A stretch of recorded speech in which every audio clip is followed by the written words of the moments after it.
Hello viewers, আসসালামু আলাইকুম। ও যে একটা দোকান দেখরা, এই দোকানটা পড়ছে বন্দর বাজার।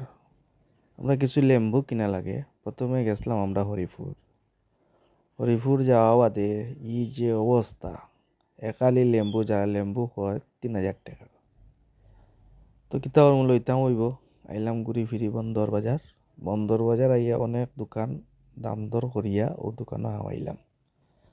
আমানি বাদে লেম্বু যে বড় লেম্বু যারা লেম্বু ওটা দাম করলাম 350 টাকা আলি। আর যে ছোটো ছোটো লেম্বু দেখরা ইগুন তোর আলি হয় 2,000 টাকা, বুঝছেন নি? তো যাই হোক, বড় লেম্বু আর লইতাম পারছি না, ওরও লেম্বু ওগুন লইলাম 150 টাকা করে আলি। আর এর ছোটো একটা লেম্বু আছে, এগুর দাম হয় 150 টাকা, 120 টাকা করে আগুনও লইলাম। আর হচ্ছে খাটল দেখরা, খাটলের দাম হয় 1200 টাকা, 400 টাকা মতো কইলাম, দিছে না, বুঝছেন নি? এত দাম লেম্বুর।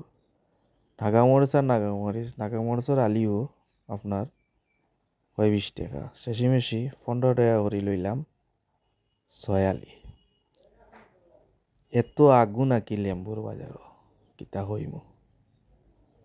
তো এই বন্দর বাজারের সব জিনিসেরও দাম বেশি, বুঝছেন? হয়তো হুকা আমও আছে, আমর দাম আর দাম করছি না, বুঝছেন?